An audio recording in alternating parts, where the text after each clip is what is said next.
世界千变万化，新闻随时发生，一波为您追踪。各位观众大家好，今天是2022年3月31日星期四，欢迎走进一波新闻热点。联邦预算对加拿大人的税收影响。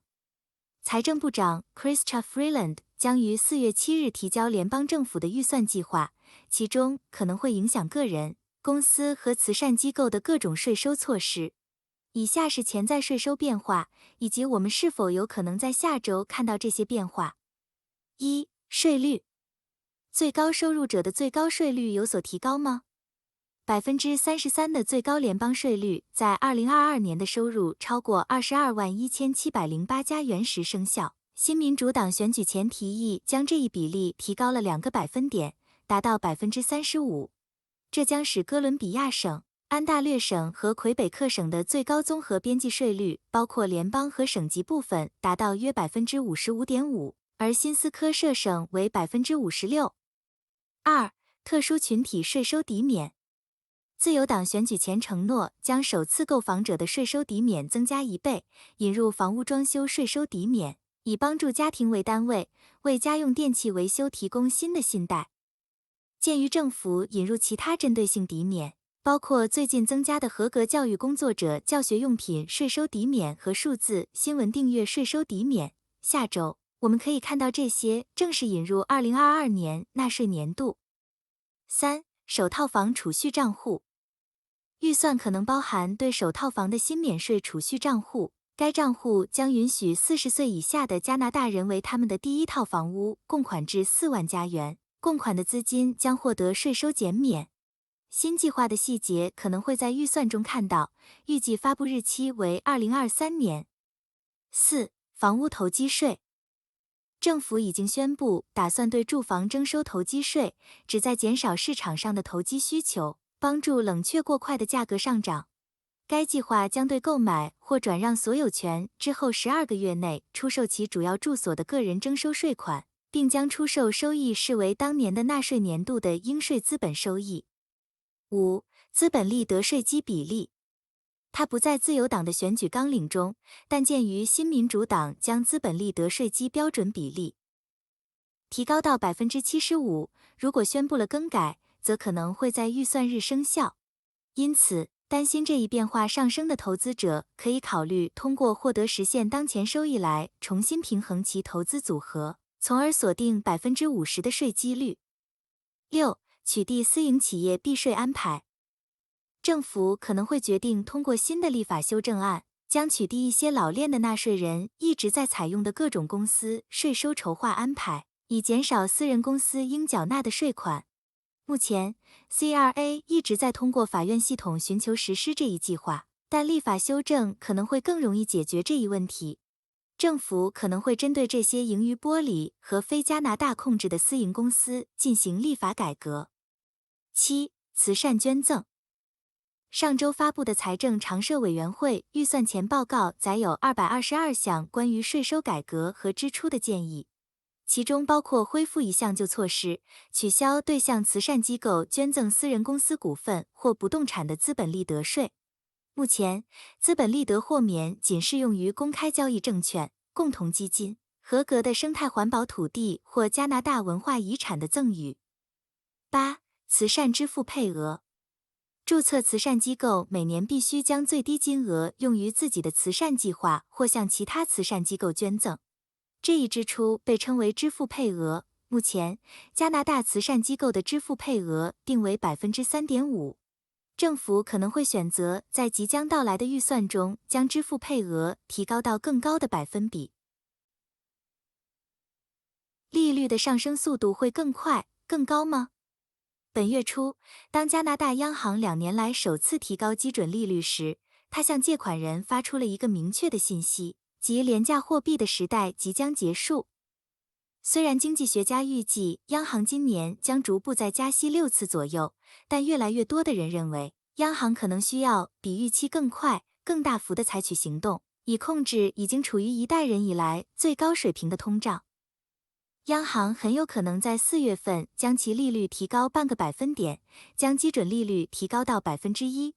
对央行来讲，谨慎是一种美德，所以他们往往喜欢缓慢的上下调整利率，通常以25个百分点为增量。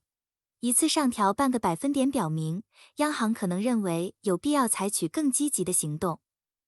央行副行长本周在旧金山的一次演讲中也表示了这一点。他在货币政策会议上告诉与会者，家庭债务的增加令人担忧，央行准备采取有力行动，以确保通胀不会持续太长时间。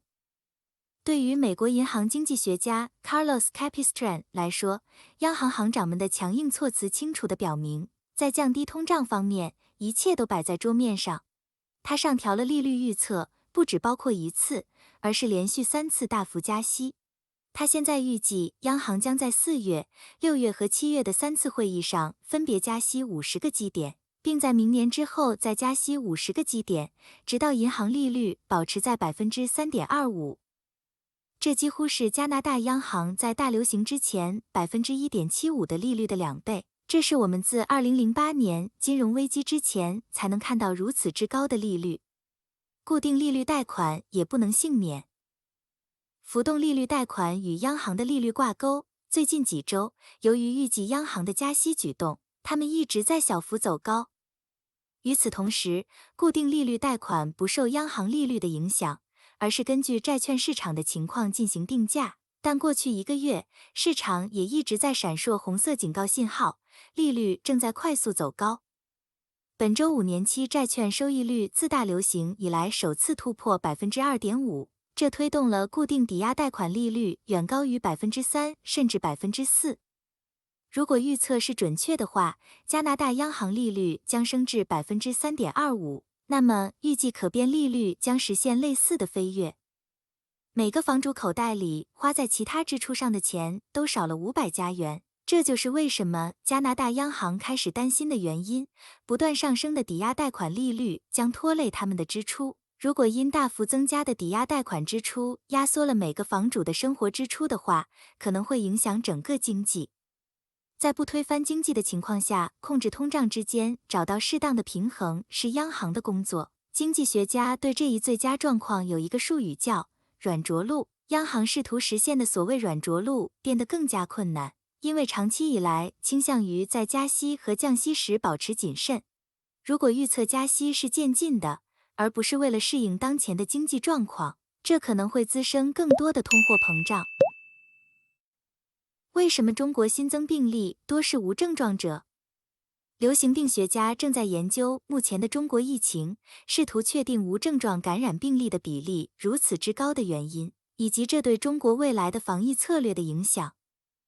上海卫健委通报，在过去1天新增本土新冠病例4477例，创下历史新高，但只有 2.1%96 例出现症状。在过去的7天里，有症状的病例只占约 1.6%。尽管世界其他地方的疫情显示奥密克戎的致死率低于此前的新冠变种，其引发的住院率也较低，但与中国的数字相比，有症状感染者的比率要更高。英国政府数据显示，在该国，无症状奥密克戎感染者的比例据估计在 25% 到 54% 之间。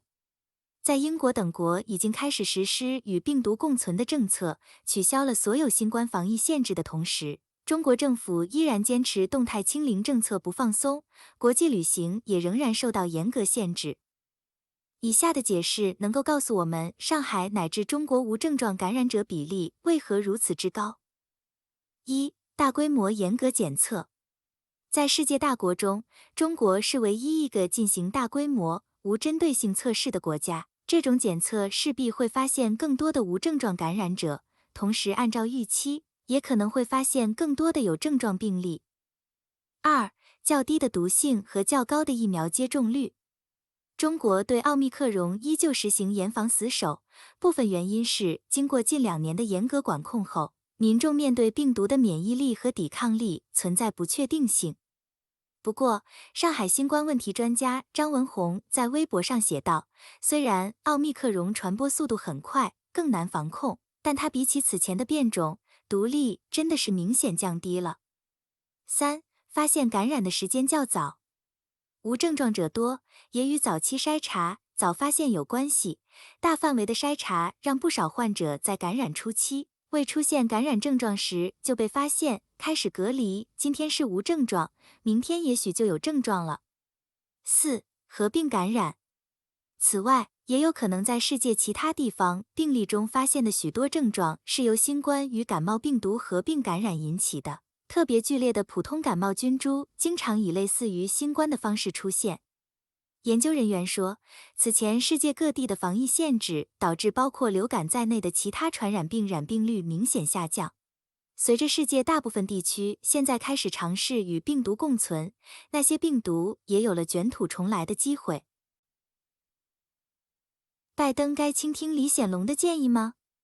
新加坡总理李显龙正在对美国进行为期8天的访问。